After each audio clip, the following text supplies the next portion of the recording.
Hey guys, welcome back to another episode of Permission Granted podcast. And we are being joined today by Kasha and Shelly. Kim is actually enjoying a day with her family, so we wish her well and know that we miss her. But today's topic is one that we started talking because we kind of get together behind the scenes before we record for you guys. And we are all in this cycle of feeling like not so much overwhelmed, but our hands are in so many things that we're not getting anything done. And a perfect example, and I'm going to let Shelly share this, it's something that happened to her last week, and we all thought that it was a moment that we had to come off our air and really discuss it, because this is exactly where our lives are. Shelly, go ahead, take it away. Totally. So just getting so overwhelmed with taking the kids to the places they need to be and having your vacations and prepping for things. Who knew that getting ready to go camping was so epically enormous of a task?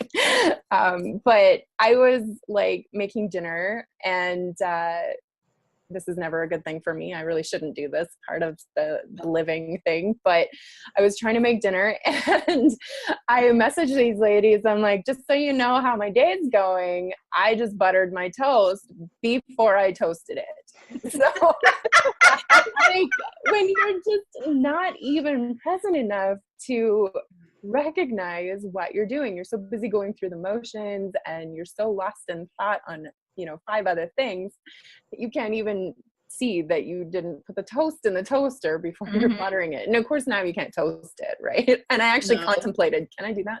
So unless you stick it in the oven, that's the only way that's going to get toasted. Is there any way to fix this scenario that doesn't involve me burning down my house?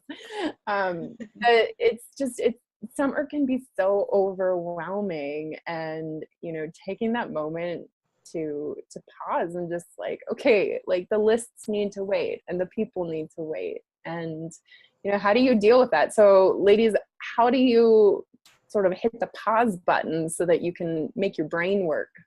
Yeah, go ahead, Kasha. I'd love to hear from you. I had a moment that gave me pause to create more pauses, actually, after you and I were messaging, Shelly, it was in your group. You had put up a post about do you stick to your morning routine religiously or something like that? And I said no, because I'm always afraid of running out of time.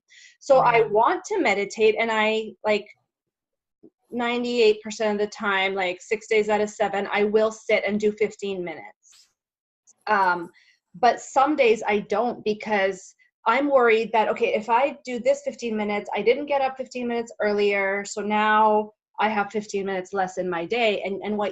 So it's coming from this place of fear that I will not get it all done. Mm-hmm. And you said, Shelly, I used to be that way too, but then I've been time is so flexible, right? I've been creating moments where I can journal and pause and meditate, and we end up getting wherever we're going early. And that just, I have heard of the flexibility of time before. It's so now it's okay, my belief system is that there isn't enough time, but that's not the truth, right? That's not a universal truth. And so sometimes we just need shocks like that to our system, not like bad shocks, but these jolts of being reminded, right? And so for me, I really am just creating that belief of there is enough time. Actually, that there is enough time. And so, if you can just in the beginning force yourself, literally force yourself to carve out 5 minutes. Start with 1 minute to just breathe, right? Just be like a to-be list. And that's where I started, because notoriously I'm such a doer. I'm a Capricorn. So we are practical people. We need to get shit done. Yes. I'm a life path 7, right? So this is me. Very structured. Yeah. So I need structure. And so 1 minute, okay, I'm going to sit and be, and it is uncomfortable, ladies. It is uncomfortable. It's like sitting with your feet to the fire. That's what it felt like when I started, but it gets easier. So it's literally choosing to build a conscious habit. That's how it's been for me. Yeah. And for me, in the beginning, I struggled with doing everything first thing in the morning. And because I love to journal, I love to meditate, I love to exercise to move my body, and like all of these rituals that are non-negotiables for me, I was getting same like you, Kasha, not overwhelmed, but feeling like I was running out of time. Like, God forbid that one day I felt like I needed those extra 10 minutes to honor my body. Now I felt like I had 10 minutes less to do my journaling or 10 minutes less to do my meditation.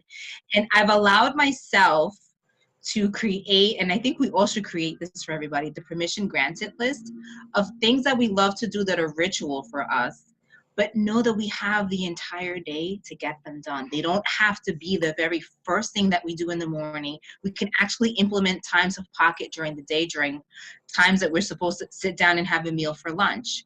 Or in the evening, maybe in the evening, it's a better time for us to actually tap back into ourselves. And that way we can go to rest at ease and not feel like we have to crunch everything in the morning. So I've been allowing myself the grace and the ease to do that. So when I wake up and I'm rested, I kind of ask myself, what do I feel like I need right now? Do I need that meditation now? Do I feel like I want to journal? Or sometimes do I just want to sit outside with a cup of coffee and just be still? I love that. Yeah. So that for me has been a time, like a life changer for me.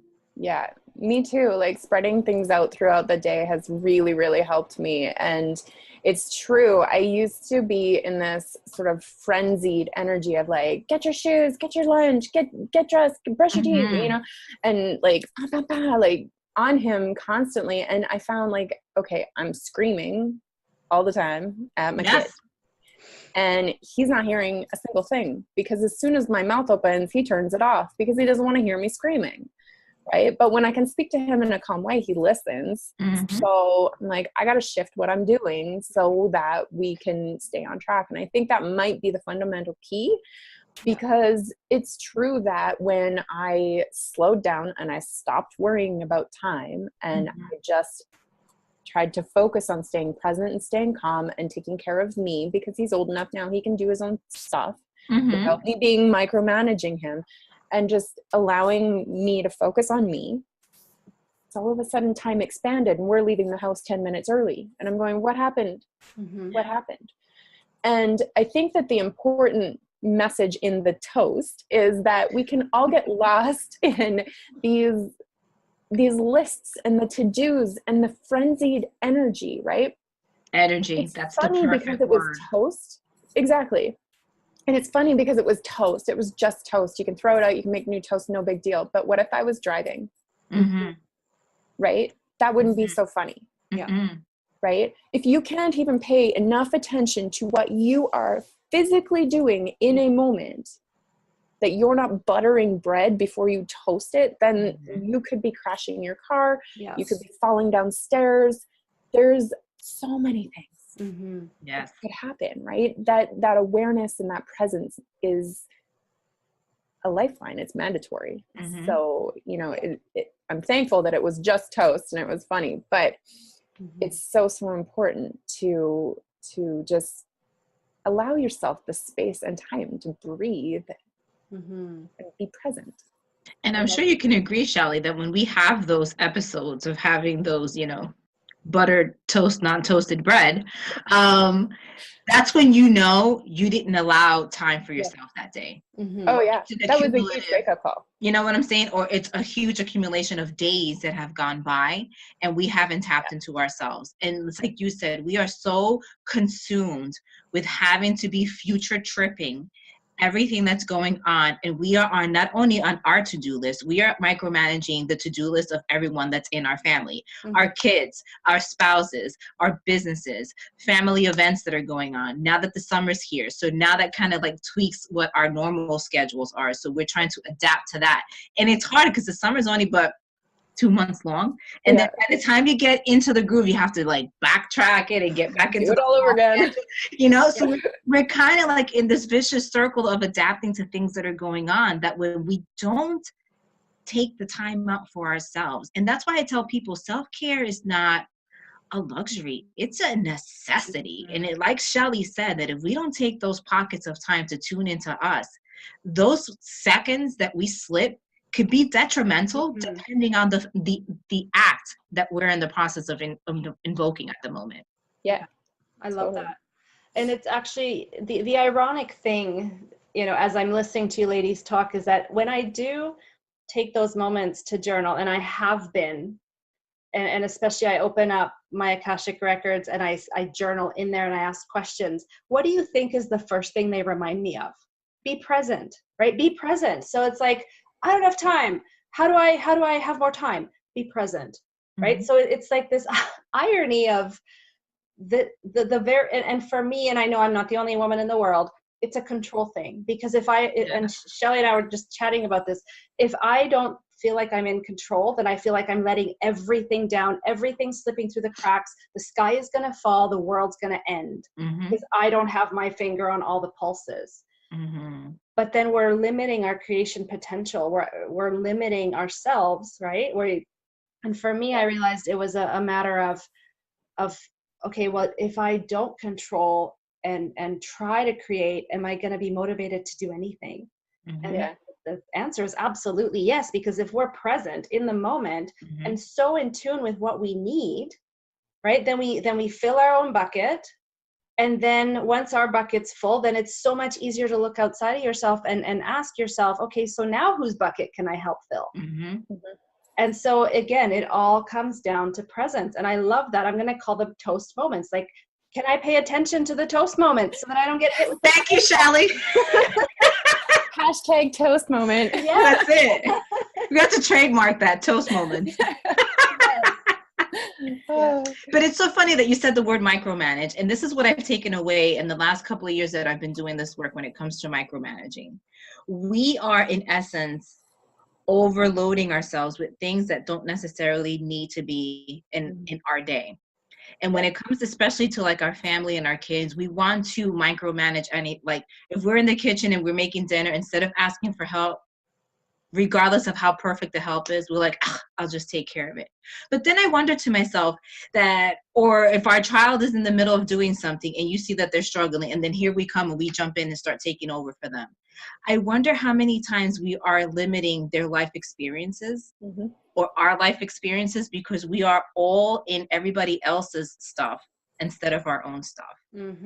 So now I've learned to, like, when I have that impulse to want to go and like insert a suggestion or go ahead and just take over the damn thing, I pull myself back and I'm like, am I taking away a learning point, a life experience, not only from myself, but from my son or my husband or whoever I happen to be in that moment with, even with a client where we want to jump the gun and over assume something. Am I taking that moment away from them? Am I taking away the opportunity for them to have learned something in this moment? And trust their own ability. Yes. Right? Absolutely. And that's why I feel with micromanaging everything, we need to start dialing it back and really ask ourselves, is this a situation that we're taking a point away from someone, including ourselves? Yeah. I can speak to the truth to that because my mom was very much like that. I left the house not knowing how to wash my own laundry, not knowing how to cook food, not knowing, how to function in a adult world. And I'm not a millennial. Just so you guys know, don't start doing with the millennial hashtag stuff. Yeah, my much younger sibling is, but I am not. And I should have known these things. But because she always needed to, because of her own mental health, she needed to make sure that things were certain ways and perfect. And I was not allowed to be part of that process. And I didn't learn things. And I'm still learning things at 36 now that I should have learned when I was in my teens. Yeah. So it's, it isn't just about you. Taking that step back is for them, right? It's about the enjoyment of your entire experience of life too. Because Absolutely. just like my kid doesn't like being screamed at, who does? If I can be present, then I'm not screaming. He's enjoying me. I'm enjoying him. We're on time. Nobody's late. Everybody's happy, right? It's better. A good cycle of energy too, because that's a lot of the times we forget that we're bringing that anxious, nervous, Yeah, you're inviting more problems. Yeah, and that's just what we're putting out there into the cosmos. That's what we're getting back. That when we take, like you said, those moments to realize, like, I like life when I'm not yelling. I love it. You know what I'm saying? Like that, I want more of that flow versus anything else that I'm bringing into the present moment. Yeah, definitely. It's a life changer. So how do you remember? Because it's a question, like, we all know this. This is not new. This is not a new conversation for anybody. No. But it's a matter of, in those moments when you've forgotten, how do you remind yourself before things go too far? And I know that it's a practice and it gets easier. And now that I'm better at it, I'm better at it. But if someone's just getting started, what kind of permission slip or how do you remember?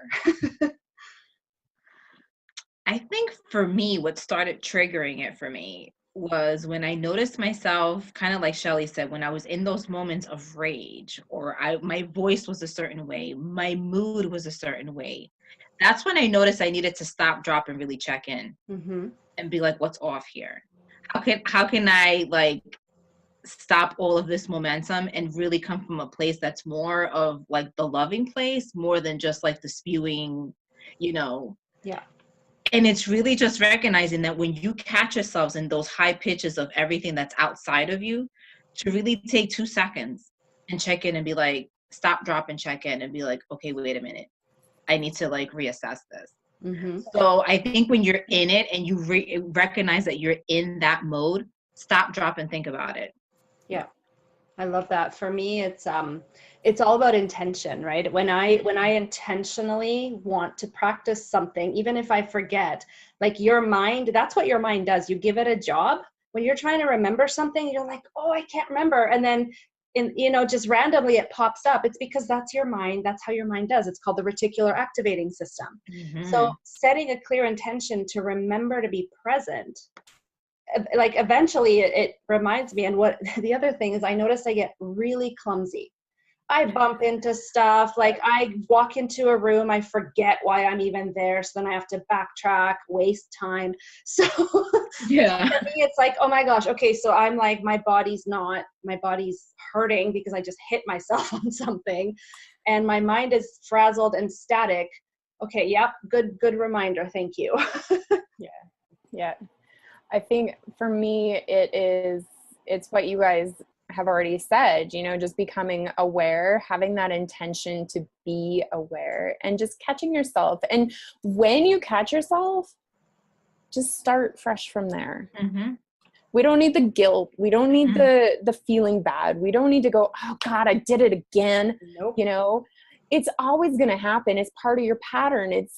It'll just get less frequent and less intense, right? I mean, it was toast and not a car, so yay. Absolutely. So it's just setting that intention and being aware, and then just giving yourself permission to move forward from that point. Recenter yourself, get grounded, take that moment and ask for help. Yes, ask for help. Absolutely. And I challenge everyone listening to this right now, because this is actually a running theme coming up in my client work as well. Challenge you to take your thumb off of 3 things this week. That's scary. I know, because we believe that nothing functions without our thumbs there. But I guarantee you that if you take your thumb off, you will be pleasantly surprised by the way. That's a bonus permission slip right there. That is a bonus. Take 3 thumbs off of something. I love that. Yeah. That's so good. And remember those toast moments, right? Just pay attention to the toast moments. Yeah.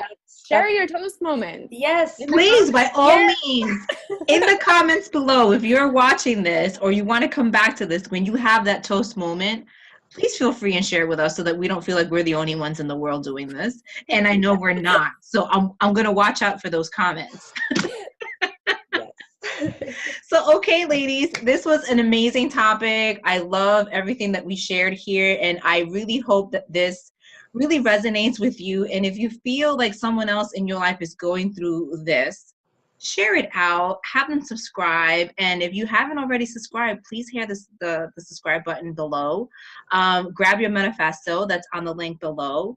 And please share in the comments your toast moments. We definitely want to look out for those because we want to make sure that this is resonating with everyone across the globe. So thank you for being here. Thank you for watching this episode of Permission Granted Podcast, and we will see you on the flip side on our next episode. Take care.